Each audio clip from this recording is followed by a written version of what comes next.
ชื่อว่าลีซามิติเสอนะลีซามิติละลีซามิติเสอคนเฮาในบ่เสอนี้ก็เป็นคนนี้บ่เสอให้ก็เป็นคนให้สองสัตว์สองอยู่ที่สัตว์อยู่ที่เสอไว้เนาะ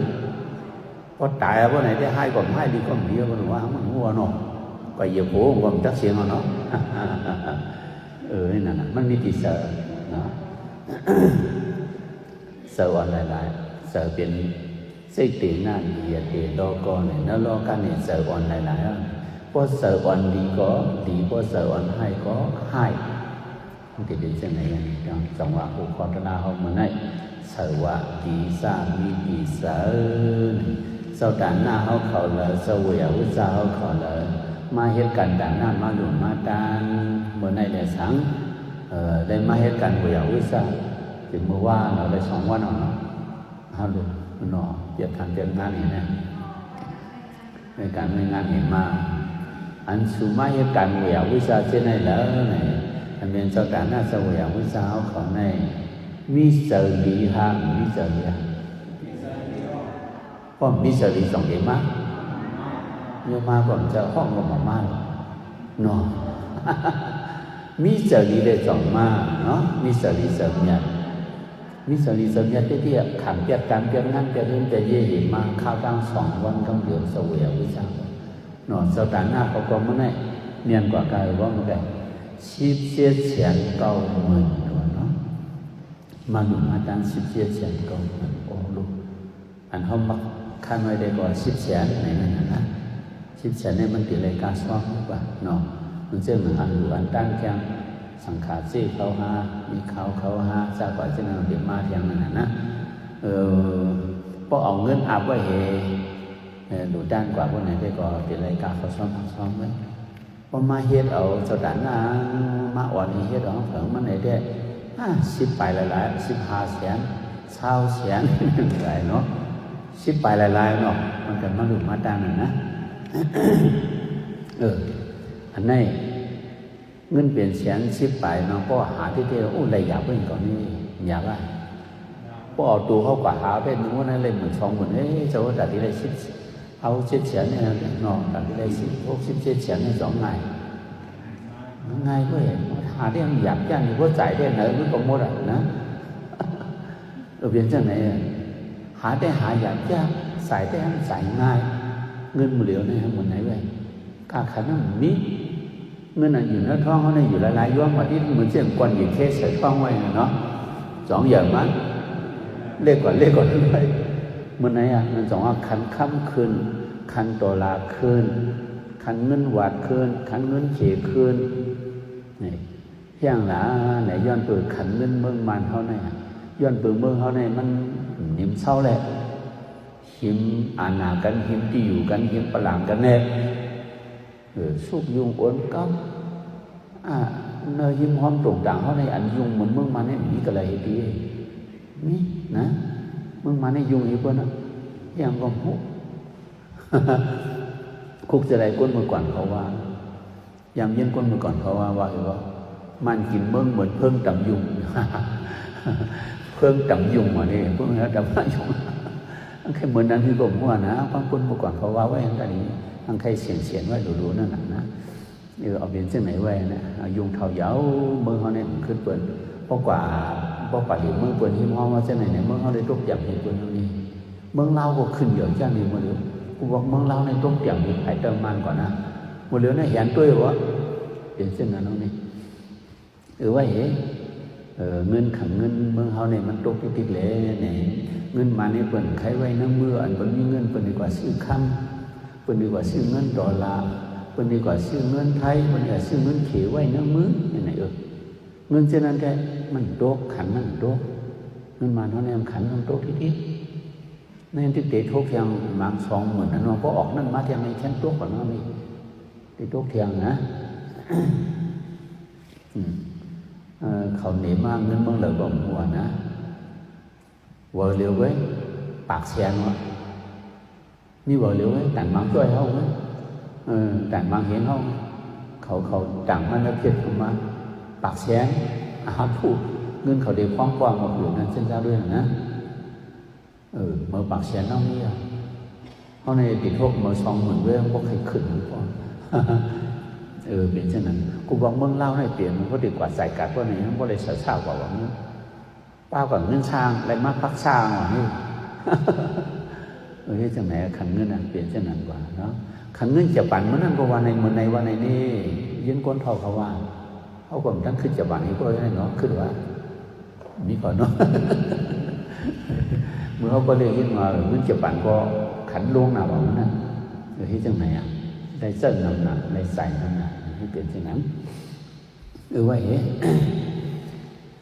มีข้าวหักกินมีเงินหักสายขำมาดูไรมาตั้งไรมาดูมาตั้งแฉน10 ปลายในถ้าก็ตึกเชื่อ2 ใจ2 จินดาว่ามันได้เลยมาดูมาตั้งอันจินดานี่วะอาจารย์โยง2 จินดาว่าจินดาเนาะชุ่มเชื่อเนาะเขาสู้กันเห็นมาดูแฉน17 แฉนเก่าเหมือนเอาตึกสู้หัวอันนี้นะย้อนเปิดย้อนเปิดเสรีนั่นนะของใจว่ามีเสรีพวกนี้ใหญ่ว่าทั้งนั้นเสมาหลุดเองก็ของความเอาการหนักยศช่วยยังไงหนึ่งเดียวนะมันนั่นนะเอากว่าที่เก่งพวกไหน2เขามีเจตนาแต่คนย้อนเองเลยพวกไหนรู้น้ำหนาวไงเอาหาปากเลยใครย้อนเสร็จเขาเหลือเนาะต้องเป็นจังไหนอันnày dòng anh lý ra mi thì sợ này có sợ không gì có lý bọn cũng phải có sợ lý có này tăng hiệt có lý tăng đủ có lý tăng lạt có lý dòng lý ơi có mi sợ lý có nàyมันlý bọn cũng phải không nhỉ thầm siêu vụ xuyên đã có trứng lý khoảng không này có mi sợ lý này nè tôi tăng hiệt tăng sangมันcó trứng lý không nàyเป็นจังไหนแล้วก็มีเสรีnàyนะพอเจอดีมันมีวันไหนกว่าด้วยอะไรไล่ช้างกำซองกำช่างอย่าพังโป่งพังกลางนี่2 เป็นอยู่นะยังเป็นเนาะพอเจอบ่หนีบ่ได้เจอด้วยนะไล่เฮ็ดก็บ่หนีเนาะไล่หลังก็ใครควาดไว้2ว่านั้นรวมควาดไว้เป็นจังได๋คือคำประหลาดเนาะดีซ่ามีที่เสอไหนว่าโหเขาจะเล่ามาไหนนะอันนี้ศักดิ์สิทธิ์รับฐานมันในไหวพระเป็นเจ้าเขาเอานิพพานพระเป็นเจ้าเอานิพพานกว่าบ่ไหนสิกว่าเอานิพพานก็ดีเมืองมันลาวนี่เนาะมันลาได้เมืองมันลากว่าเอานิพพานกันนั้นพอกว่ากันนั้นเนาะเนี่ยพอเขาคงลองสร้างจุ่มมาเนาะเนี่ยคุณหอคำเสียดเมืองเสียดเดิมคุณหอคำเมืองอย่าใส่จุ่มเขาเมืองเหลือเมืองดีก็หัวว่ามาเสียดเมืองคุณหอคำเนี่ยมาย้อนเพอันเป็นทัดดอกลาเป็นเจ้าคุณหอคำเมืองมันนะเขามาปันเผอมันเธอเขาส่งมาเอาในบ้านเมืองเขาอันปันเผอป้อมปันเผอก็เด็ดตึกอ่ะเนี่ยคุณหอคำเสียดเมืองในเมืองเหลียวนั่นเดี๋ยวมังกันอ่ะเนาะเสียดเมืองไหนเขาว่า6 เมืองเดี๋ยวมังเมืองเหลียวป้อมนั้นได้ป่วยหมดแล้ว6 เมืองมังเมืองเหลียวนี่มา6 จุ่มมังจุ่มเหลียวมันเสียงพี่น้องลาสือเขากันเนาะขำได้หรอมันนั่นฮะเปลี่ยนจังไหนย้อนนั่นแหละป้อมปันก็เขาได้ตึกป้อมปันนี้ก็ปันป้อมปันก็ตึกเห็นไหนนั่นน่ะเด็กตึกก็ไหนป้อตึกก็ไหนเดือดติดน้องเขานี่ต้องจ่ายเหมือนนั่นในตึกกันในมันช่องเปียกเอากองยืนใส่ดูเฉียงหน้าเฉียงตากันนี่ยิบหอกยิบหลักที่ห้ำกันเตี้ยวอ่ะคนกว่าเนี่ยยิบกองลงยิบหอกยิบเลี้ยวไว้ลงพันกันเตี้ยนั่นเนี่ยเลือดร้องเตี้ยนั่นเลยนะคนบุหรี่ในแดงเปียกซอกเปียกเสียงนี้ยืดกันนี่ให้ถมมาให้มันให้กันวบอย่างคนเมื่อก่อนกว่าด้วยละคนเมื่อก่อนในแดงมาเชียงนาเชียงตาเนื้อกลางปังนี้น้ำเอาในต่วยมองให้หลงปันในชักเนี่ยว่าต่วยมองนงว่าในกองเวียนเหรอกันที่ลงดูว่าเขาก็หันนายกเขียนให้คนเมื่อก่อนเนี่ยให้เตี้ยให้วะสองใจ2 คนยุคโกตายคนบุหรี่เนี่ยป้ากองเนี่ยเปียกซอกเปียกเสียงเนี่ยมันงอโคลีดีเนาะมกลุกมกทางเห็นว่าเราเนี่ยนะคนบุหรี่เนี่ยให้จังไหนเพราะอย่างคนเมื่อก่อนนี่มาให้ซ้ำหรอกคนมันให้เตี้ยย้อนนั่นแหละพระราเป็นเจ้ามาเอานิพพานเมืองมันหลาน้องก็มันมีรองตั้งมันนี่มันมุ่งหันนั่นนี่ คนเขามั่งเขาที่ไม่หิบทัดออกไปต่อกันนี้ที่พันกันเลือดน้องเอาเนี่ยนั่นสองว่ามันมาเอานิพพานมันละเที่ยงเลยมาเอานิพพานมันละเนี่ยอันเป็นคุณหอคำเสียเมืองเสียเตืองเนี่ยเสียเขาในมีเมืองมันละเนี่ยชิงต่อหน้าปุ่งหน้าคุณหอคำเสียในเป็นตะเปียชิงต่อหน้าปุ่งหน้าหลายเนาะย้อนไปชิงต่อหน้าปุ่งหน้าเนี่ยเป็นเสียเขาเสียงเรียกสั่งสอนให้ถึงเมื่อไปเป็นเจ้าเป็นคนเลยแหละเขาอยู่ศีลนับยังเลยเสียเขาบริษัทต่อหน้าปุ่งหน้าหลักไหนเขาได้ทวงปัญหาในปัญหาเลือดต้องน้องหลงในเสียต่อหน้าปุ่งหน้าติดเจริญปัญหาในในพระเป็นเจ้ามุงอันนั้นแหละอายุวงนี้เปลี่ยนชีวิตเข้าเดือนหกของนั่นเดือนไม่ไพ่เลี้ยงในขับไปแล้วเนี่ยแต่ดีกว่าเจ้ามึงมันนะเนี่ยไปทัวร์เนียวนะต้องทำกว่าต้องกว่าน้องให้สองโอนยากอยู่โมนะก็ต้องกว่านี้โอนปีจังพระเป็นเจ้าก็มันโอนเอาเนี่ยนะกว่าดื้อกว่าดันดื้อเนี่ยโอนเวลาเหลียดไม่ทำต้องไม่น้ำมันนี้อื่นน้ำลายเนี่ยคนเหนียวเนี่ยว่ะอื่นน้ำลายมันลงคอต้องไม่น้ำหนาอะไรนะอย่างไงแห้งก็โอนเหเหลียดก็ไม่เหต้องไม่น้ำอย่างนี้ได้หนึ่งโอนหนึ่งต่างโอนอยู่นอกอายุก็ว่าเปลี่ยนชิปในเดียเจ้ามันคนมาเหลือนี่จะบอกว่ากันโย่อีก็เลยหามเป๋าอยู่มันนะพระเป็นเจ้าคัดเสร็จกว่าแต่ปัญหาเนี่ยแต่หนังคือเรื่องเตรียมน้องนี่นะไอ้จ้องชื่อเลยเรามันเหนียวเลยวันนี้สัตว์ว่าเขาเดินเดินน้องนี่มันใครปันเปลี่ยนย้อนอะไรคัดเจอกว่านะกว่าพอถึงเมืองมันเนาะพอกว่าถึงตามคำมองหูคำมองหกมองยันนั่นเองเพราะสำหรับสิ่งเหล่านี้มันเพียวกว่านั้นมองเพียวกว่ากันเรากว่าถึงกระดินส่วนเป้านั่นเจ้าอันนั้นดากว่าสื่อบันตีนวลมันเหไหวโผมันกว่าหน้าดังห้องเนาะเพราะว่ามันไหวโผกว่าดังห้องคนนี้มันเห็นนวลสิกยังไถ่ขวาน้ำที่ไหวดังไม่ย้อนหนังเนาะมันนะนวลสิกยังไถ่ขวานะพวกไผ่ไส้เรียมไหวดังออกนั่นนะเนาะเพราะนวลสิกยังไถ่ขวาในเรื่องที่ไหวกว่าดังโตหน้าดังนะเห็นเรื่องนั้นที่มันสองดังสองอนันดาเนี่ยว่าก่อนละคุณมันหลาเขาเลยพระเป็นเจ้ามาเพียวกันในเนาะเพราะว่าอายุขึ้นเมืองเลี้ยงมาบนไหนพระเป็นเจ้าเดียวนิพพานเอาไหนก่อนละได้หน้าเจ้าอนันดาปัดก่อนตัวเองก่อนละคนเอาคำมันหลาก่อนกันมาเนาะเฮ็ดจะไหนมาลุ้มลำพระเป็นเจ้าพระเป็นเจ้าพระปังเมืองเลี้ยงมาบนหลวงเอาวันนี้เนี่ยฝึกหลวงเอาในก็เราแจ้งอยู่ทางเฮา7 วันมาเขาต้องไปสร้างจูงเรานี่เนาะก็สร้างจั่ววันนี้ก็เมื่อคุณออกคำขอเจ็ดเมืองเจ็ดเดือนนี่กามองมาเดี๋ยวสู้เสือมาเผิงมันเนาะเขาก็ถึกไรเขาก็เป็นตะปีมันเขาก็เป็นตะปีเนาะใครเลยขัดตัวพระเป็นเจ้ามึงหมันละมันปั้นมันเธอเขามันมาเอานิปั่นมึงห้องป้องเธอฝืนเอานิปั่นมึงสุด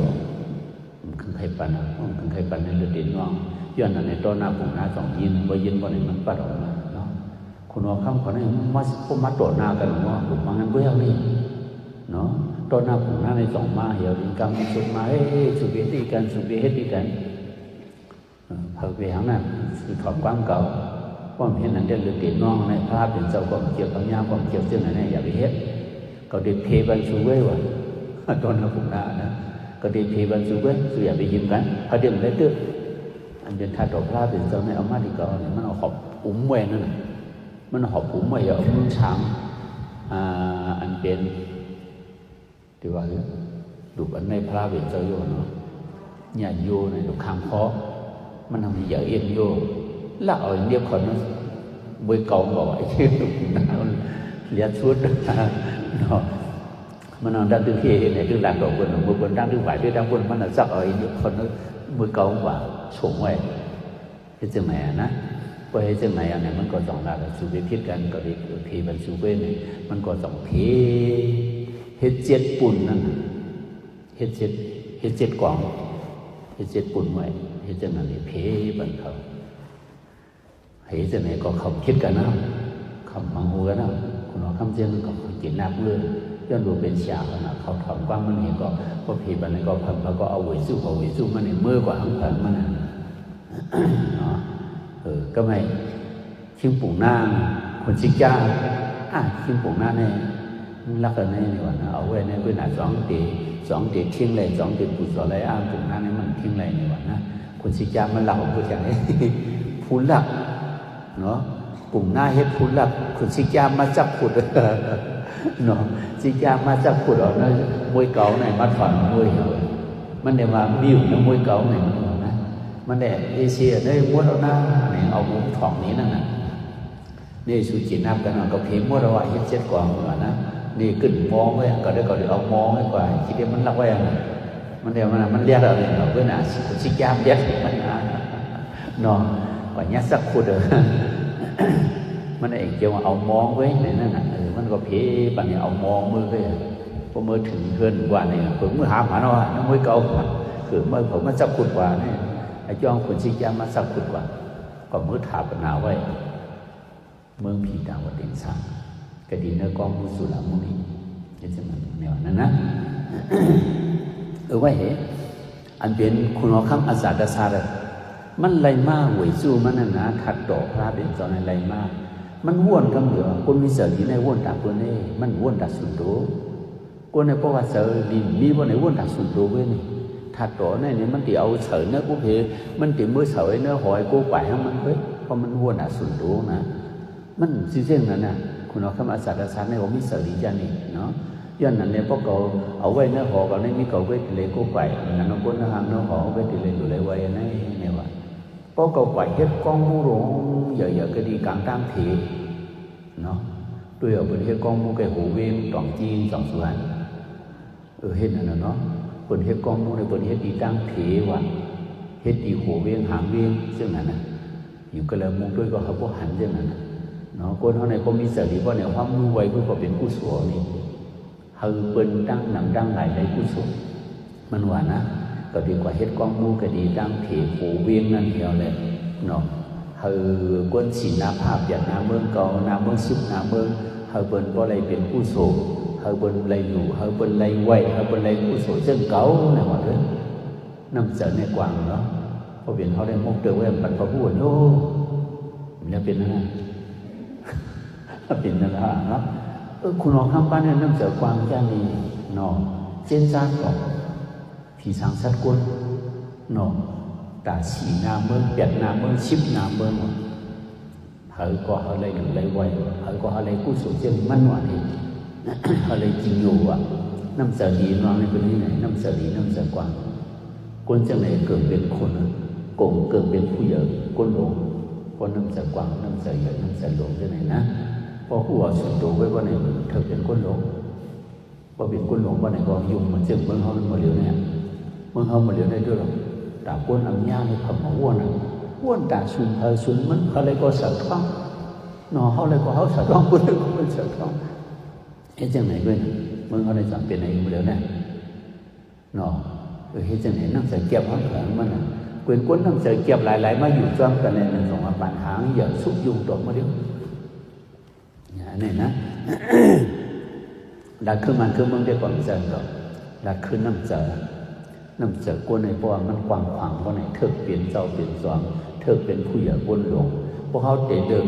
โหนนางหวานเขาก่อนดีเมืองเขาก่อนดีปอกเขาก่อนดีเนาะเขาติดตามเปลี่ยนผู้ใหญ่ก้นหลงวันนี้เขาหลุดเดียนเพี้ยนชั้นไหนเขาหลุดเดียนเพี้ยนชั้นไหนน้ำเจอมันกว้างกว่าน้ำเจอมันเจียผ่านเขาหลุดอะไรด้วยนี่นะพอน้ำใส่เกียบก็ในเรื่องมองอย่างสกัดเสียงวางไว้ก็กวนผู้เสดกันกวนหันตั้งวนเกียบอยู่ซ้อมเพิงเรียบผู้เดียวผู้เสหัมกันตั้งหันได้เนาะกว้างกวนผู้เสดันกวนหันตั้งวนเกียบนี่นะเนาะหันได้หันชิมมึงก็เขาก็มึงก็ออกกวนหันวนเกียบวนตาเพื่อนเอาไว้วนตาสุดตัวเอาไว้วนตาปีดานนอกตาเสื้อตาเพื่อนมองนั่งไว้วนหนึ่งวนตาเพื่อนวนหนึ่งไหนเนาะพอเปลี่ยนกวนอันน้ำเสือกวางในกวนไหนจึงกวนอยู่ในเมืองในเปิดบัตรมันจึงดูเขาตั้งเขาก็เลือกกวนเลือกภาษาเป็นเช่นนั้นเนาะกวนมิวเลยก็ย่อพอมาอยู่กรมเขาก็ไหนแต่ว่าลูกน้องเขาจะเป็นเขากวนเมืองเขาเ เป็นเช่นนั้นจ้องกับอากาศเอาเนี่ยเป็นเช่นนี้ก็เล่าเนี่ยคนเช่นนั้นอันนี้ก็เดี๋ยวเฮ็ดโดยสังตาเอาเนี่ยเนาะย้อนนั่นแหละทำโบราณเนาะอันเป็นคนคำอาศัยศาสตร์ในมันมาเฮ็ดกองมูก็ที่ดังผิดเนาะดังผิดมันเสื่อมไปไหนสินกลางเวียงเขาเสื่อมดังผิดจังนั้นนะมันมาเฮ็ดดังผิดมันเสื่อมไปเมืองปั่นแก่หูเวียงเมืองปั่นหันนะเป็นเฮ็ดกองมูนะปั่นกว่าดังไหนเพราะกว่าในปั่นกว่าดังไหนว่ามาปั่นบ้างเข้ามาเป็นกัดเจียวพญาเห็นไหมนะเขาก็กลับขึ้นมาคนก่อวิ่งก่อนนี้คนห้องมือไวกว่าทางพวกหันนี่กองมือก่อนนะทางพวกมองสวรรค์ไว้ที่วันจะเป็นเส้นนั้นไว้นี่ก็หนักคนเอาคำบ้านในเดือนมันเห็นกองมือโหมือเหี่ยวเลยอันเน้นทัดตรงไปตัวนี้มันเอาอัดทาปนาแล้วกองมือเสียเนาะเพราะว่าวันต่างที่กองมือมาเนี่ยมันป้องมองสองเนื้อเมืองอยากใส่จุดเอาในกว่าแทงเสียวันเขาที่เฮ็ดไว้ดังที่กองมูยากองมูก็ยาวใหญ่เอาที่เฮ็ดไว้ดังที่กองมูยาคนมันคนเมืองเขากำศิลนามีกำสถามีกำปองเปลี่ยนไรเขาเปลี่ยนไรเชื่อถือก็อันกันกว่าอยู่กว่าด้านเช่นนั้นกว่าเฮ็ดผู้โสเช่นนั้นนะเขาโกงกันเฮ็ดผู้โสเนาะมีหนักกัดนิปังก็เพราะนั่นเนาะสั่งสองกว่าสากามูลิคากำมองมองเราช่องห้าเนี่ยก็มีเนี่ยมีอยู่นะเผื่อว่าปล่อยสกัววนจุ่มบนไหนกัดนิปังนี่นำเด็ดกว่าวันไหนทำเขาก็มาจึงพี่น้องเมืองไทยเขาพี่น้องเมืองไทยเขาพี่น้องเดี๋ยวเมืองเขียปุ่นผู้ชีน้ำคำจะวุ่นอ่อนกันมากวุ่นอ่อนกันกว่าเฮ้สู้ไปสู้มันพี่น้องเมืองเหลือมากก็ใครกินออกแล้วใครกินงอกกว่างอกด้วยเฮ้ยนั่นก็เนี่ยต้องแต่ชื่อนี่ตั้งกินเลยนะทวนเฮียวะเฮ้ยจังนั้นเขาก็อ่อนกันห่างแค่นั้นฝันมันว่าเที่ยงเจ็ดวันกี่เฮ็ดไว้ต่างที่กองมุ่งเนี่ยนะคุณโป้มองสอนนะฮัลโหลคนที่เฮ็ดไว้ต่างที่กองมุ่งว่าเองสู้กันเนาะมันเช่นไปใจหยงเขาสู้กันว่าได้นะเนาะไปใจหยงเขานุ่งปังปลาเสียงนุ่งเขาเนาะนุ่งสันตาปังมาเขากว่าเอาได้ซ้อมน้อยเขากว่าสาการน้อยเขากว่าดูกว่าด้านน้อยสู้กันเนาะเป็นจุ่มเผยจุ่มนั่นสู้กันจุ่มเบี่ยวิชาเขากว่าให้เบี่ยวิชาน้อยสู้กันมันเช่นพี่น้องม้วนออกมาให้เขาสู้กันมากเฮ็ดจังนั้นเฮ็ดจังนั้นเป็นสู้กันเป็นหางเฮียนเนาะเป็นหางเฮียนกำมองเขาดีกว่าสาก้าอย่างนี้เขาสาก้าเขามุ่งเนี่ยเขากว่าสาก้ามุ่งดอกซองเนี่ยเขากว่าสาก้าถูกผู้เนี่ยอีฉังเนี่ยในนั่นนะเนาะเขาสู้มาสู้เขาเนื้อเบิ้งอย่าใส่จุดนั่นให้มีนั่งตุ๊กตาก็ว่าอันนี้หาย้อนกินนะนั่งเลยเนาะอายุอาสัง17-18แล้วเป็นชาวเหรอเนาะมีอุ้มมีเนี่ยมีปีมีเนาะเหลือหาย้อนกินมันนั่งเลยนะทุกขั้นอ่ะเหลือหาย้อนกินที่ไหนมันก็ย้อนกันเลยก็ยิ่งเปิ้นสู้กันเหตุการณ์ตั้งดีเขาดีกว่าหนูยังเขาดีกว่าสาก้ายังเนาะเขาเฮ็ดจังนั้นเนาะเขาเฮ็ดจังไงเนาะกว่าสาก้าจังไงเนาะกำพองเขาเก่าให้เวียวิชาสังขารเขาเป็นนั่นเนาะกันไอ้เนาะนี่มีอยู่นั่นเนาะสังขารจุดเดือดนะบ่ต้องอ่านโหเห็นมันสังขารนี่นะติดตามให้จังนั้นกำพองก็กว่าให้เวียวิชากำพองก็เหมือนเช่นเหมาะกว่าสมัยเช่นนั้นก็กว่าเฮ็ดไรนะกำพองนี่นะกับเจนนะเขาดูกว่าเฮ็ดเหมาะห้างมีก็ได้เขากว่าทุ่มเหมาะกันนั่นเนาะกันไอ้เนาะ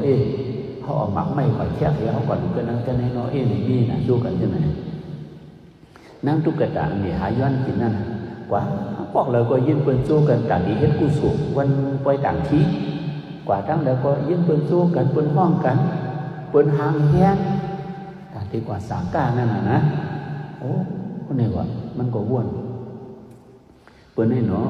หนึ่งมีหนึ่งต่างมีเพื่อนของเปิ้นว่าอยู่นั่นเดือดเพื่อนว่าหลงที่เดือว่าเขาเหลือจิตเงินเหลือใส่จิตของเปิ้นก็เยอะอย่างเมื่อก็เปลี่ยนก้นก็อย่างได้หาย้อนกินคอกินไหนมีก็มีผ่านก็ผ่านอยากก็อยากตุกก็ตุกมันขึ้นวนโดยรู้เปิดสู้กันได้กว่าเมื่อเลยกว่าปอกเลยกว่าเสียงแล้วก็เสียงเปิดสู้กันเฮ็ดดังนี้สัตว์ก่อนก็เปิดเฮ็ดผู้สูงมากเนาะสัตว์ในเปิดสองมากมีหนีเวียนเขาเดินกินเนื้อหรือใส่ก็ไม่สัตว์ในเปิดขึ้นสู้กันนี้เฮ็ดผู้สูงแทงทาบแทงแถมแทงหนึ่งมีหนึ่งต่างนี้เปิดให้แดดในมันก็วนจังไหนนะมันนั่งตุ๊กตาก้นพันก็เสิร์ฟใครดูใครได้ไม่มีอยู่ต้องเดียวยังดูตอนตากินมันไม่ว่าหาย้อนก็ได้กินนะ เนาะใครดูก็มีอันดูได้ที่ดูนะมันก็เส้นสร้างของเมื่อนางแดงจากก่อนก็มีกุศลด่านหน้ามาเส้นเปิ่นจากในก็ถึงเลยขอกินย้อนกินจากในก็ตัดที่เฮ็ดกุศลด่านหน้าในเราดังดูก็มีสาเราตัดใส่ต้องใส่ก็มันก็ย้อนดังเลยกินเหมือนเปิ่นในในป้องวุดป้องกังหนวดนั่งตุกกระดาษนั่นนะป้องวุดป้องกังนั่นเฮ็ดจะไหนอยู่กว่าวัน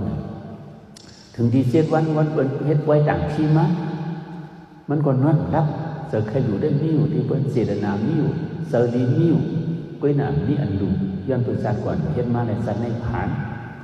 มีอันดูมันก็ว่าเนื้อมันให้ได้เหรียญม้วนในเปิ้นเฮ็ดไว้ต่างที่เอาในโดยดูถ่อมเปิ้นในบางนั้นกว่าน่ะ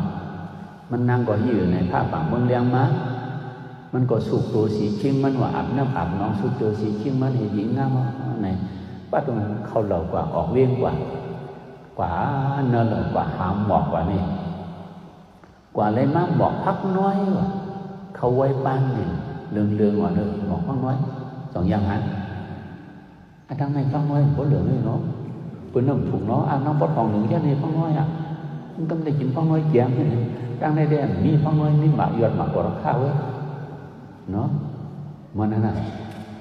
เปิ้นห้องว่าหมากกว่าราคามาคือเนี่ยนึกก็ห้องนึงเนี่ยว่ามาก็ราคาก็ว่าก็มั่วมันคือเนี่ยมาก็ราคาเนี่ยขึ้นกระป๋องมันคือเนี่ยเฮ็ดจังนั้นน่ะเนาะเฮาเลยกินยอดมาก็ราคาไว้หนาวยอดพังน้อยเหมือนเงี้ยตั้งในเบิ่นพวกปลูกนะมันปอดของในเบิ่นปลูกน้ำจ้านี่มันนั่งก็ปัดของเขาเราบ่ปะหาเนาะกว่าย่าบอกพักน้อยเถื่อนมันสิหมอกพักน้อยอันคนกินได้นะหมอกพักน้อยเถื่อนนี่มันเด้อห่างดีว่าสีค่ำนะมันบอกเปลี่ยนอยู่กับยาวกว่านี่มันก็กว่าปีบอกพักน้อยเรื่องว่านั้นห่างดีกว่าห่างนี้โดดเพราะปียาวนี่มันก็ออกตอนเปี้ยนเอาตอนเปี้ยนนี่ขอลงออกเหล่ามานักตุ๊กตาเด็กกว่าดูตั้งจิตตั้งย่ำนอแค่ซ่อมแค่ปล่อยพ่อเจียนปอดสาอาหารเส้นบนก่อมนี่หังก้อยหนาเอาหมอกให้กว่าอยู่กว่าในวันเนาะคนมีเจดีเนี่ยตั้งดีเนี่ย2รายงานเนาะเดี๋ยวว่าตั้งน้ำให้กว่าดูในตั้งเนี่ยตั้งนั่นอยากมองที่เลยหาหิมพุ่งบนนั้นเนาะอย่าเบิ่นะย้อนนั่นเนี่ยมันก็มาหาหมอกนั่นเหล่าป้องหาอะไรว่าในก็หมอกพักน้อยอย่างเรื่องอันนั้นเอาตอนแย่นี่อะไรมันก็หอเพียเหมือนในนั่งทุกกระดาษว่าเดี๋ยวเลยเฮ็ดกุศลเส้นเปิ้นนะในช่วงว่านี่มันช่วงนั่งทุกกระดาษว่าเดี๋ยวเลยอยู่ในด้านเส้นเปิ้นเนาะอะไรอยู่ซ่อมแค่ปล่อยพ่อเจ๋น้องเจ๋พี่น้องปอก2เขาน้ำจางบ่มันได้กว่าอยู่หมอกพักน้อยเอาไปเนาะเฮ็ดจังไหนหอเพียอายุยิ้วพลาลงมาว่านั่งทุกกระดาษมันได้เดี๋ยวเลยเฮ็ดกุศลว่านี่มันช่วงว่าช่วงในองค์ในใจเนี่ยไปดังในห้างนางดินเมื่อโอนอยู่แบบมันช่วงนั้นดีอ้ามันนะมันนั่งก็ออกเหล่ามาเพราะมันบ่นออกยุ่งมาบ่ไหนกะดีป้ออย่างแกเรียนเหล่านั้นมันติดมีตังเนี่ยนะเพราะมันบ่นออกยุ่งมากกะดีอันมันติดบ่นออกมาท่านมีโวเมลูกวันอันลูกวันเรียกนะลูกวันเล็กๆนั่นมีโวเมดูตึกกินเยอะมันนั่งบ่นออกเหล่ามากของมันผู้บทถามว่าเป็นเสือเดี๋ยวมาเอาลูกไหนลูกเสือเรียนพังกันนางก็นั่นเนาะมันได้พูดตัวดีเพื่อนม้วนออกยุ่งมากที่ของวงเวียนเวียนพังวันไหนก็เมื่อกว่าต้องท้องปันโอกนี่ก็โรคตาไทยตายเงียนเขียวนั่นตายเงียนเขียวเหรอวะทางนี้ตั้งตายนี่ก็ไปรู้ว่าฐานเจ็บอะไรกลางตั้งเหรอเพราะมันใครตายง่าย2 ง่ายลีอามานะทางนี้นี่มันก็ทางนี้หูนี้ได้จ้องกันในยูมเนี่ยมันก็บ่นออกยุ่งมากเนาะของวงเองก็หูน่ะมันแขนลูกมันเด้น่ะนะ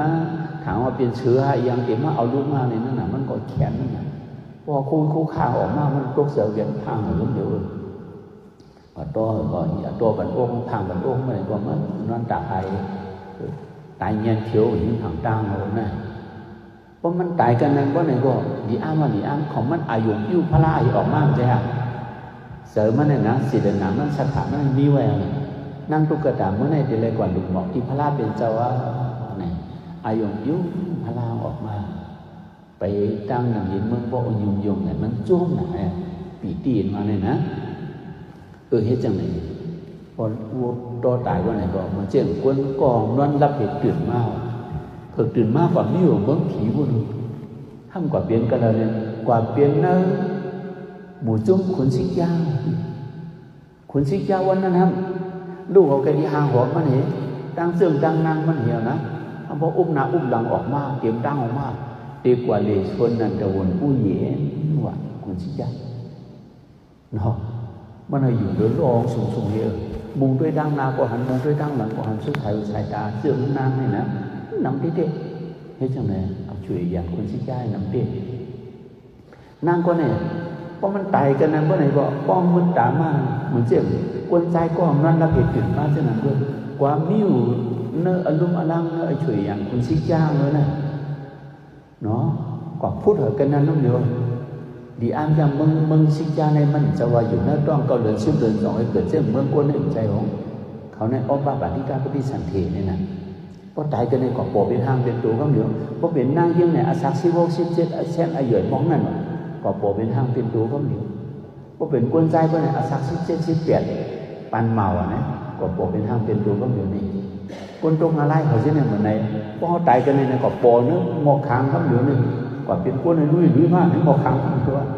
เพราะตายเป็นเพียรเพราะในเพราะตายในกว่าเป็นเพียรก็เดียวนี่ด้วยหรอมันบนหลอกก็เดียวฟังใจต้องพยายามยึดเพียรหรอนี่เหรอเนาะเพราะตายเป็นเพียรเนี่ยก็มันเปิดเกาเดินสิบเดือนเนี่ยเพราะเป็นคนเขาเนี่ยอยู่นะต้องเกาเดินสิบเดือนในสองเกิดเหมือนกันเนี่ยถ้าเพียรเนี่ยมันจะเช่นนั้นเพราะตายเป็นเพียรก็เปลี่ยนก็เดียวนี่อ้ามานะด้วยหรอกระพองทำไมคนเจ็ดวันน้องคนมันหลอกโอ้นะกระพองก็มาป่วยไอตัวไอเน่ามีว่ะก็มาป่วยตัวป่วยจ้าว่าที่ไหนนี่เหรอต้องกำยินนี่จ้าเนี่ยเพราะเป็นเพียรเพราะไหนก็เพียรเนี่ยพวกมันนั่นน่ะเพียรตัวเพียรห้างก็เดียวกุ้ยหนาเพราะว่าเป็นเพียรเพราะไหนเขามีกรรมมาเสกี้ว่ะเขามีตะโคเพราะใครเปิดหันเปิดสองเดือนหันเพราะคำใครเปิดหันเพียรได้นะหันได้มันหลอกเกิดตัวต่างๆว่าเขาหันตัวให้หนักนี่บ่เปลี่ยนเนาะบางพอเขาด้วยนักเพียรนั่นเปิดหังกำราไว้นั่นนะเพียรหลอกนั่นมาบอกมาอีจังนั่งว่าจะปล่อยว่าที่ไหนอีกว่าอีมาไข่มามีอยู่เนาะหันตัวนี่จังเว้ยเป็นเช่นนั้นน่ะเพียรง่ายตัวกำราตั้งหันอะไรหันอะไรเนาะเพราะเขาแค่ปัญหาหันอะไรอยู่นี่เขามีตะโคนั่นเพราะว่าเป็นเพียรว่าไหนตึ้งมีคำเดียวที่อันยะมันเหมือนเช่นเมี่ยงหิ่งไฟไงเพราะเป็นเมี่ยงหิ่งไฟเพราะไหนไพ่จองในเด็กตึ้งออกมาคำเดียวเขาได้ชี้เสบันเกิดบ้ามาเกิดบ้ามาให้หนึ่งนั่งนั่นก็เพราะมันไกลกันไหนว่ากว่าเปลี่ยนหน่อยเนาะอารมณ์อลังของชิเจ้าเลยเนาะห้ามกว่าเป็นนั่งผีว่ะลูกก็ให้จังนั้นไม่นั่งผีปมเหมือนนั่นน่ะอูไอใช้เงามันก็คือเฮเปิ้ลตัวชิ้นมันก็ห้างดีเฮเปิ้ลให้ไหนตัวชิ้นมันให้เป็นสีค้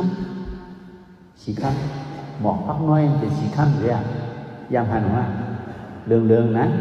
หมอกพักน้อยเป็นสีค้ำแต่มันนั่งดีกว่าอยู่นั่งรวมมันก็เลยเสริมแน่ที่กว่าอยู่พอถึงนี้มันนั่งตายก็เป็นนั่งเผียสีโตมันนั่งไม่ก็เป็นสีค้ำกูมันดินนังมัน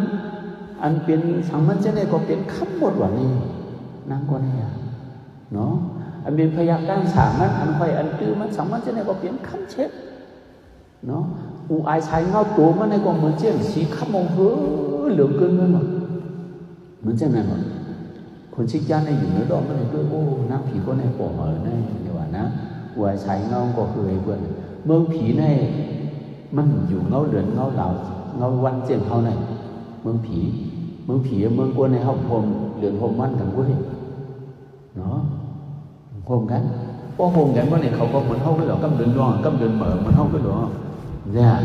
มันโคมเนาะนั่นสองว่า1 วันเมืองผีปากผีเมืองกวนเลยย้อนเบิ่งโคมเดินโคมมันกันเมืองผีไหนอายุเขาก็ยาวเลยเขากลางวันเขาอยู่จ้อมมันเขาเนี่ยครับเขาอยู่จ้อมอย่างนั้นน่ะเงาตัวมันเลย เหมือนเสียงเมี่ยงหิวห้อยเอาวางไกลนั่นเมี่ยงหิวห้อยด้วยอยู่ไพ่แบบไพ่มันเลยนะขำจวนกันเนาะเนี่ยมันให้อูไอใช้เงาคุณผีเขาในก็กำกู้สู่เขาเมื่อเขาเฮ็ดกู้สู่นั่นเพราะว่าศิลนาสถานเขาเฮี้ยงคนนึงก็อูไอใช้เงาเขาเฮี้ยงคือเฮี้ยงเพราะว่าศิลนาสถานเขาบ่เฮี้ยงนี่ก็อูไอใช้เงาเขาก็บ่คือเฮี้ยงนี่เพราะว่าตัวเต้ต่างๆด้วยนี่ก็อูไอใช้เงาเขาก็ตัวเต้ต่างๆก็เป็นเฮี้ยงเลยเป็นจังนั้นมันเหมือนกันว่านี่อันนั่งในของศิลนามันเฮี้ยงหรือสองเฮี้ยงมันนอนรับดังขึ้นเนาะคำมันผิดเนี่ยเมื่อพวกนั้นคนเปลี่ยนไว้วนไว้ต่างที่ไหนคนมึงอยากจะอยู่เขาคนเดียวกันกว่าเฮ็ดผู้สูดดังเมียอะไรก็ดีกว่าเฮ็ดอย่างนี้มันวนนอนนอนรับเป็นคือก็เยาว่าในวันนอนนั่งตรงนั่งอย่างนั่งหันมาปุ๊บมาสุน้ำอาบน้ำสุตัวสีที่นี่ดีน้ำเอากว่าหำหมอกหาตองมาดูว่าเป็นตาหน้าอยู่ว่านะมีเสรีเนาะมันดีกว่าหำหมอกหาตองอาบน้ำสุตัวสีที่นี่งามนะนอโค้งเรื่องลายลูกมันวิ่งมาได้ตายนะเนาะเคยเห็นเจ้านั้นอะไรมันกว่าหำหมอกหาตองเนาะ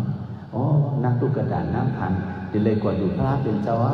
เหมือนไหนตัวรู้หมอพักน้อยมันก็ห้ามนี้เรื่องนี้นะมันว่านะมันได้เจอหน้าว่านะอายงคิ้วหอมดำแกนจ่องนั่นให้ออกมาเด็กกว่าที่นี่ต้องดันถึงพระสองดันถึงดันถึงดันเลยดูถึงมือเส้นเจ้าต่างหน้าเขาเมื่อไหร่เจ้าต่างหน้าเขาเมื่อไหร่เลยดูถึงแล้วถึงมือเดียวนี่ซ้อมพระก็เลยกล้าว่าหลังจากซ้อมสังขารก็เลยกล้าว่าซ้อมย่อขิงก็เลยกล้าว่าเนาะช่วงธรรมะไม่สวยแหวววิจารเขาก็เลยเรียกรู้ไม่ช่วย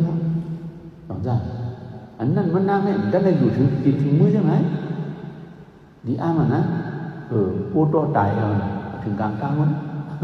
จับดันเขาเวียนตายนอกเวียนมือเนาะพอให้จังไหนว่าไหนก็ฟังก็เปลี่ยนหน่อยนะอารมณ์มาล้างขุนชิจ้างในหาเนาะโอ้น้ำผีก็ในโป่งเหม่อในตัวรู้หัวชายน้องมันนั่งก็เปลี่ยนคำหลายคือมันจะสีคำเนาะดูคิงมันห่างมันนั่งก็เหมือนคำโคนูโคไว้มันว่าพยักการสามมันก็สีคำให้ออกหมดตัวคิงมันก็เคยเปิ้นว่าเนาะหัวชายน้องมันนั่งให้เคยเปิ้นตัวคิงมันก็สูงเตียงย้อมปีเนาะอยู่ภายในตัวก็ตึ้งห่างนี้ว่ะตัวคิงนั้นห่างนี้นี่ไหนเนาะสีตัวสีไหนมันก็ห่างนี้หน้ามันก็ปังตามันก็เสือว่ะนี่ของศิลนานั่นน่ะคนเขาในพวกศิลนาเขาจีพวกไหนด้วยหน้าตาเขาก็สองจีอู้โหช่วงคนเสียงหนาดีนั่นนะด้วยละคนเหตุการณ์ตั้งดีนะเนาะพอเหตุหรือเหตุการณ์พวกไหนคนด้วยหน้าสถานะตั้งสองจากก็เข้ามาในคนด้วยหน้าสถานะอู้ว่าสถานะเราจีหมวยช่วยเอาไว้ผมมองช่วงมองเนาะเอาไว้ยุ่งหมวยช่วยเอาไว้มากค่ากินน้ำค่ากินร้อยค่าเอาแทงค่าอย่าไปอั้นหนาค่าใน2 วันทอมเสียงมันก็ดีถ่อมก็เหลียวด้วยหน้าตามันก็ดีจีโอยก็เหลียวนี่ไหนดีเนาะตั้งที่ตั้งช้างมันก็ดีด้วยถ่อมเสียงเสียงแล้วมันก็ดีถ่อมให้ไหนด้วยหน้าตามันก็ตึ้งห่างเดียวก้นเสียหน้าดีในอันจากนะเสือในเปลี่ยนนะเสือเขาจีเส้นหนึ่งก่อนหน้าเขาเป็นเส้นหนึ่งเพราะเสือเขาจีในหน้าตูกล้าเปลี่ยนหลังจาก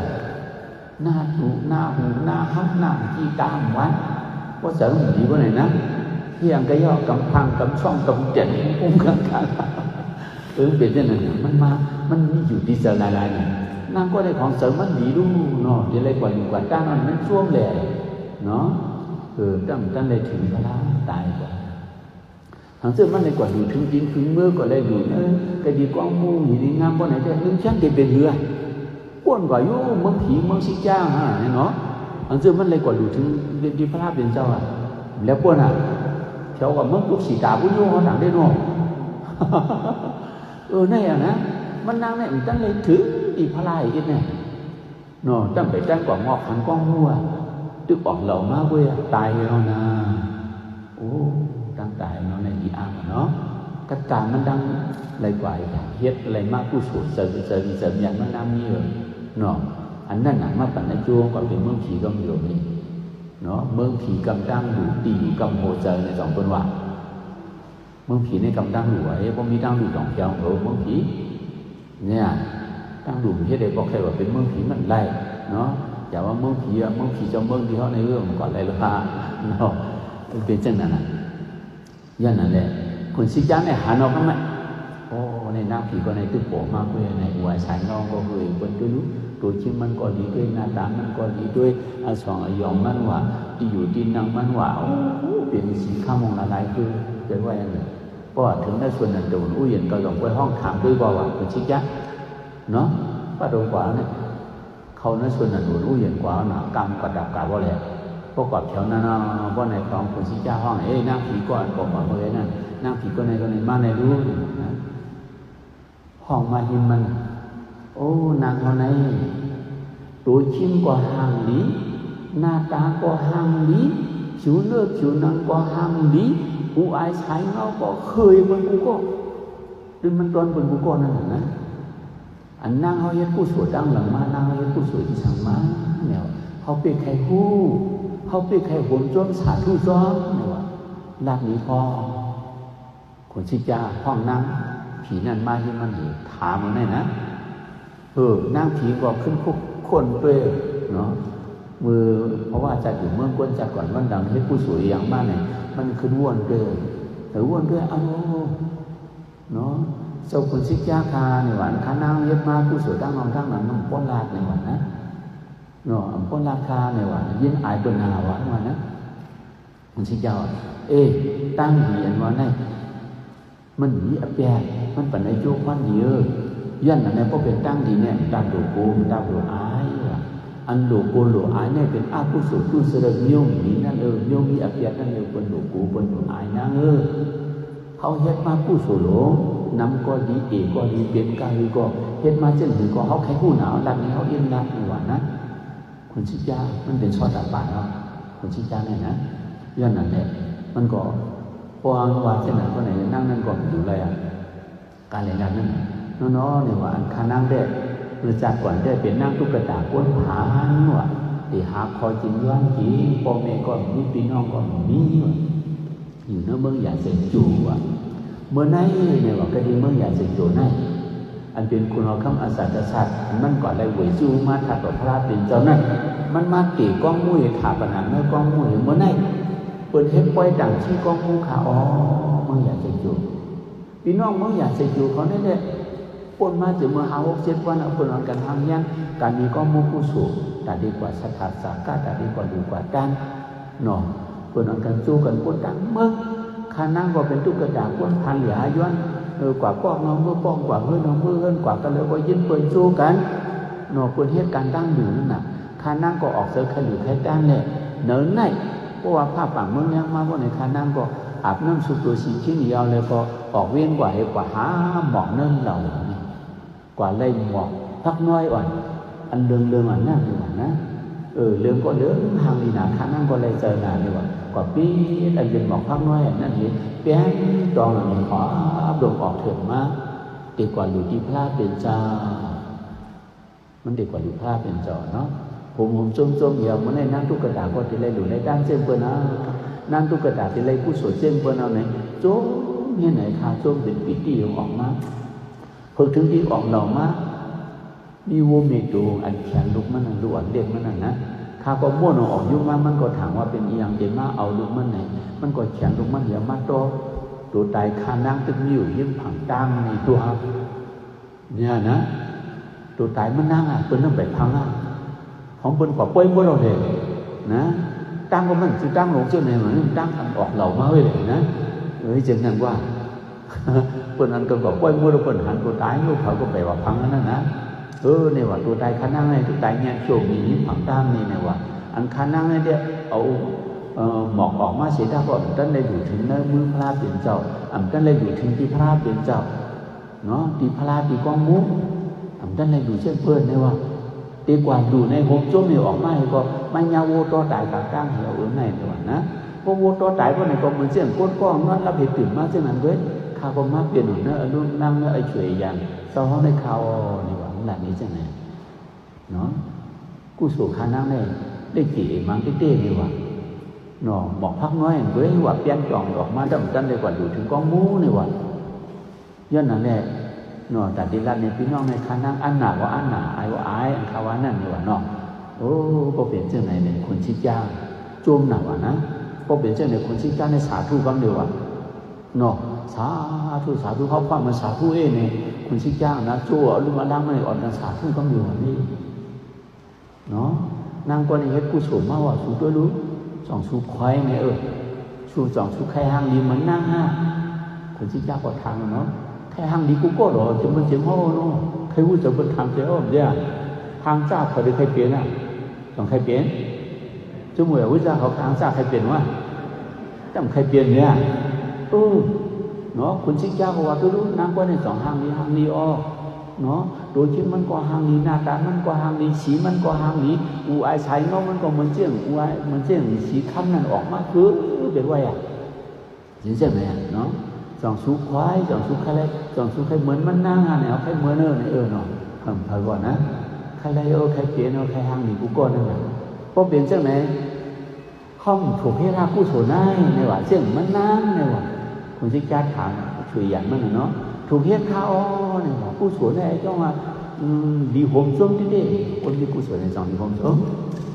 ดีโฮมจ้มที่ผู้สวนเนี่ยมันเฮ็ดมันก็จะมีเฮ็ดมันก็จะพี่น้องเฮ็ดมันก็จะนั่นอย่างเฮ็ดบันเจตนาดีสัญญามันนั่งเฮ็ดบันน่ะแต่เพราะว่าจะปันติทำดีจังไหนเนี่ยกว่าจู้บนเฮ็ดสองที่ไรกว่าจู้มันกล้ามาถอกมาตากังไว้ตากังเนิ่มกลุ่มกังคำสองจ้าอันนี้เอามือกลามาจะว่ากำปองตาวกำชนูว่าไม่กัดว่าอีสังอีสิงพวกนี้ว่ากันดูกันก้านเนี่ยเมื่อเขาดึงดูตายองได้ห่างงานไว้อีกก่อน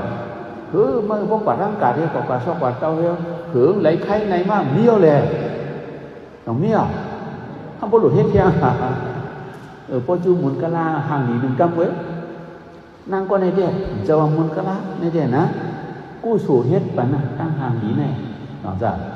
กู้สู่เฮ็ดปันเนาะย้อนในคนชิดจ้าถามสุ่มควายมันหาสุ่มใครห่างหนีเช่นมันนั่งหาเนี่ยเขาก็ใครห่างดีดอควายเนี่ยว่าใครห่างดีมันนั่นเนี่ยว่าอูไอใช้เน่าใครมันเหมือนเช่นมันนั่งใครคือมันนั่นใครเอาพวกมันยังเหมือนหรือบ้องยังเหมือนหูเนี่ยด้วยเมื่อมันเท่าไหร่ด้วยเวียงอย่างกุ้งแล้วรับสิ่งพึ่งเด็กเขาลุกเมืองกอกแล้วขี่เฮือมินมาถามว่ามาลงแต่ดีของเฮือมินมังกรโด่งนะเจ้ารับสิ่งที่คิดอะไรเนาะพอเขาลูกไอ้มังกรโด่งเขากว่าเมืองกอกว่าเนี่ยเจ้าไพ่ของไหนพอเลี้ยงเพียงไปไว้ก้ามมันกว่าไรแล้วสังเกตมันกว่าแล้วก้นไปไรก้นหรือจ้างในหันมด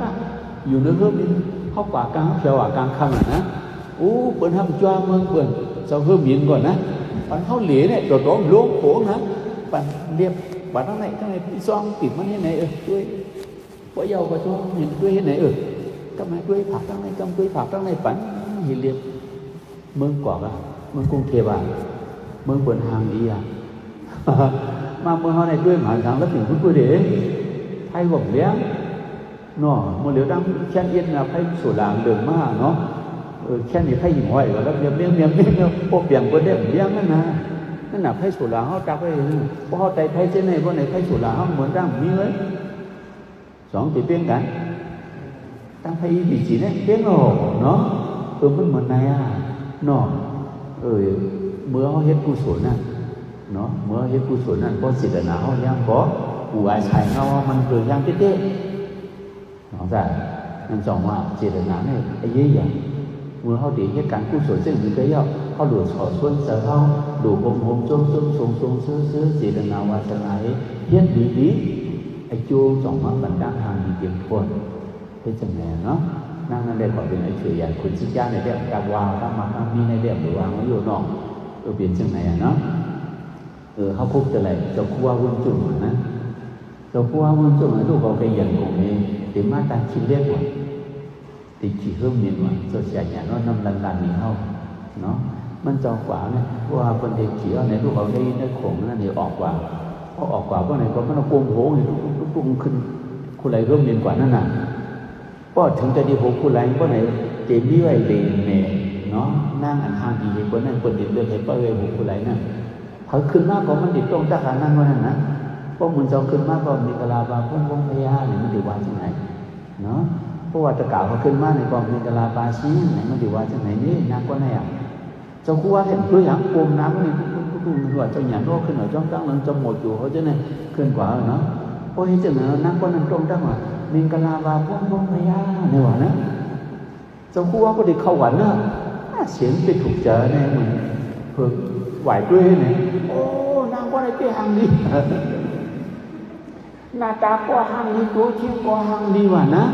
ยุ่มก็ยุ่มหังดีเสียงมันก็หวานถูกใจว่ะพี่เจ้าไหนก็ไหนเจ้าคู่ว่าเนี่ยนะมาพาเจ้าเช้าก็มาเขาฟังมันสาธุเลยว่ะเนี่ยอันกันก่อเวียงนั่งก็นั่งเอาฟังกันเราสาธุนั่งนั้นก็ต้องเจอไว้เฉยเลยมันจะมาเวียงมันในสาธุเลยนะเจ้าคู่ว่าสาธุอันว่าเนี่ยสาธุผู้สวนมันนั่งเห็นมาตั้งนองตั้งหลังนี่ต้องทราบอันมันเฮ็ดผู้สวนตั้งหลังนั้นเป็นไอ้จ้องมันอันมันนั่งเลยมันเพราะว่าอันห่างดีเนาะโดยชิ้นก็ห่างดีหน้าตาก็ห่างดีเสียงก็ดีเนี่ยเป็นไอ้จูมันนี่นั่นนะไอ้จูอันมันเฮ็ดผู้สวนตั้งหลังมันน่ะต้องทราบด้วยหรอกคนที่ผู้สวนเขาวานามาค่าได้กินร้อยได้ค่ากินน้ำค่ากินวันค่าเอาแทงค่าเลยต้องว่านั่นน่ะความเสียงก็ไม่ดีถ่วงวัวเลยยืดเสียงวันตาก็มันวันหูวันน่ะความนี้นั่นเดียวนะเนาะคนนี้นั่นก็เตื้อหน้าตาคนนี้มันจีไว้เอาเนาะเจ้าคู่ว่าสาธุน้องเนี่ยสาธุผู้สวนมันเช่นคนชิกาสาธุนั่งนั่นเหมือนกันนั่นน่ะอันนั่งให้ผู้สวนนั่นเขาใครผู้หนาเขาใครผมจมสาธุหนาด้านนี้รู้เนี่ยจะเนี่ยอันนี้เจ้าคู่ว่าเนี่ยเพราะมันหันกลุ่มพังทางนั่งก้นไหนก็มันก็ล้ำเลยก็เหลือสัตว์กว่านั่งก้นไหนมันเฮ็ดกุศลไหนเนาะเจตนามันสถานมันหงจมสงเสื้อเจตนาเสื่อมนี่มันเฮ็ดมากในก็ล้ำเลยอ่ะ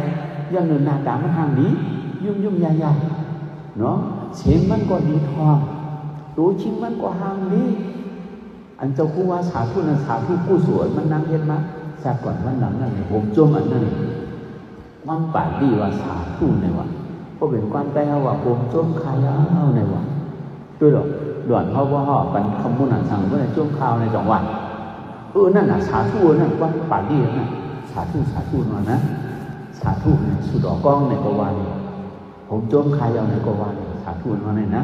เรื่องเพราะหันบุญเจ้าเนี่ยมีสาธุมากในจังหวัดว่าเนาะสาธุมากนี่สาธุมากนี่จังหวัดบุญเจ้าก็เป็นห้องสาธุน้องเนี่ยเนาะเจ้าเสียตัวลงห้องมาใครว่าเนาะตาทูในตุดอมยาตุดอก้องเนี่ยว่ามันว่าสุดอมยาสุดอก้องก้นหนีก้นยาว่าอันไหนนะก้นหนีก้นยาในก็ว่าเนาะจวมขายเอาในก็ว่าเนาะอันเจ้าคู่ว่าสาธุเนี่ยจวมมาผมจวมกุศลนะฮะด้วยหรอพอเขาหวยกุศลกันอันกันสาธุเนี่ยเนาะเขาก็สาธุเป็นก็สาธุนะอันเป็นหวยเขาทำสาธุอันเขาหวยเป็นทำสาธุให้ไหนนี่น่ะมันใครว่านั่นนะสาธุในสองวันเนาะอันสาธุนั่นใครว่าจ้วมาอันช่วยเป็นเขาก็เขาจ้วมอันเขาหวยมันเป็นก็จ้วมให้ไหนนี่เฮ็ดจังไหนอ่อนกันห้องสาธุนี่ท่านดูปองเจ้าจังไหนนี่กำพองเนี่ยปองเจ้านี่ท่านอยู่กูเป็นมัดถามมามึงปองสาธุสูว่ามึงปองมันไม่ฮู้มึงจ้วมด้านนี้ปองที่ว่าดิอันอย่าเว้ยเนาะว่าน่ะปองอ่ะสาธุน้องปองนะจ้วมขายาผมจ้วมขายาในวัดเนาะว่าเช่นนั้นน่ะกู้สวนเขาเลยเฮ็ดได้3มื้อได้นะเนาะเขาหวยเปิ้นเลยฮะกู้สวนตั้งดีให้เปลี่ยนเป็นกันเสกรรมโดยจ้างน้อในจังหวัดนั่นน่ะเปิ้นก็สาธุแน่นจังพวกเขาอันเขาหวยก็เปิ้นทำผมจ้วมเฮ็ดสาธุอันเปิ้นหวยก็เขาก็ผมจ้วมเฮ็ดสาธุที่ไหนนี่น่ะมันใครว่าในที่ปองมันน่ะนะเข็มผมจ้วมกู้สวนกันนั่นน่ะต้องจ้าผมจ้วมกู้สวนกันแน่ตั้งคนเฮ็ดมาเนี่ยตั้งเขาอันเขาผมจ้วมเนี่ยเลยเข่งเป็นกันว่ามันจังว่าเขาเลยเข่งเป็นกันเสียกำเลยด้านว่าในจังว่านั้นเนาะพี่น้องเหวี่ยงวิจารเขาจ้องสุขีใจอยู่เขาบอกเขาบนเหวี่ยงวิจารเขาอยากพี่น้องเขาเอาน้ำจิ้มไว้เขาว่านะเหวี่ยงวิจารเขาอยากพี่น้องเขาเอาน้ำจิ้มไว้ถูกไหมเนาะใครเป็นนั่งใครเจอเนาะย้อนอย่างนี้เพราะว่านั่งนั่นหลับดีก็เนาะคุณชิจ้าเลยตั้งไอ้สื่ออย่างเช่นสองความกันผมโจ๊กความกันผมโจ๊กเลยเนาะสาธุในนี่ผมโจ๊กขายาเนี่ย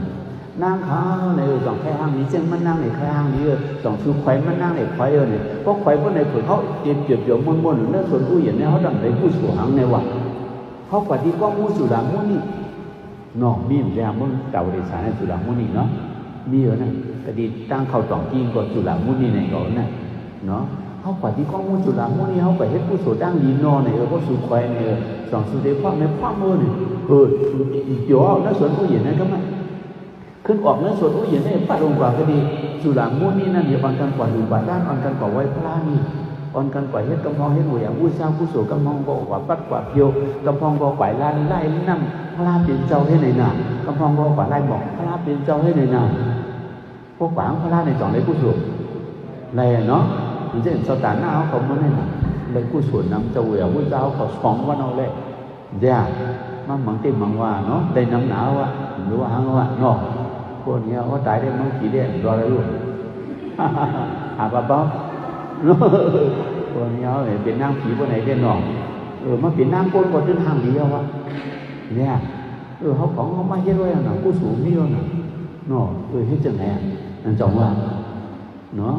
อันเป็นคนสิจ้ามันอะไรเตคันเตเนปุติสาปิตเมเสเกตมังพลังเซโตปณิทิเหตุนิตัดดาทิสันติทุกเดในว่าคนสิจ้าละด้วยการอ่านนะอ๋อคนเขาไหนเนี่ยว่าอันเขาก่อนอยู่ที่พระราชนั่นไงพระราอันสัตว์ต่อทางชาพระราเป็นเจ้านั่งก่อนนี้มันเจ้านี้เจ้าเป็นทัดตัวมวยตัวมันห้ามนั่งก็หุ่นห้ามตามตัวมันเจ้าไว้หาก่อนนี้อ๋อเขาไว้เจอจิตนามนั่นด่างเหมือนเจ้าหนังตัวเต้มันเจ้าเหตุกว่าดูกว่าด้านกว่าคุกกว่าไว้กว่าเฮ็ดผู้สูบว่าในสิ่งไอ้โจมันเนี่ยเหมือนกันว่าตั้งตัวเต้มันเนี่ยตั้งหุ่นห้างมันเนี่ยเหมือนกันว่าไอ้โจมาเป็นย่อมแบบนี้คุณสิจ้าว่านะอันมาปันไอจัวในมันจะว่าพระที่มาปันเขาเจตนาเขาขึ้นปันไอจัวเขาสองจัดพอผมโจมเห็นก่อนอยู่ปัดด้านไหนก็เขาผมโจมกันก็ไอจัวมากันนั่นเนาะเหมือนเจ้าคนเอาหมอกปอดลูกผ่าทางสองจัดหมอกปอดลูกเลยก็เขาผ่าแห้งๆมาสองไม้แห้งพอตัวที่ผ่าเลยเลยนี่ก็ด้วยจริงมาเลยเลยสองจัดตัวเหมือนไหนอะไอจัวอันติดปันมานี่ก็เพราะว่าจิตนาเขาเลี้ยงในก็ไอ้จัวมาจัวเลี้ยงเยอะๆห้างดีให้คนเอาใจให้คนเอาเนาะคนชิมคนเศร้าเขาก่อนไปให้เขาได้ป้าเจอป้าเขาให้คนจิตนาเขาดีให้คนจิตนาเขาสัทธาเขาเลี้ยงให้คนบ่ไหนไอ้จัวก็มาปั่นเขาเลี้ยงให้คนเนาะเหมือนกันด้วยก้องในก้องมันมีที่เสรินั่นน่ะเนาะมันก็ในเรื่องหรือว่าในกว่าเนาะกว่าให้โลกอาตีในกระมองในป้าเจอป้าเขาให้กว่าเฮ็ดดีกำพองในได้ก่อนนั่งให้ด้วยมันไว้เนี่ยนะมันกว่ามันมาขึ้นมาให้ต้องยึดเป็นเปิ้ลอ่ะก็เป็นเช่นไหนไอ้โจ้งเราสั่งได้แรงมันเปิ้ลไงก้อย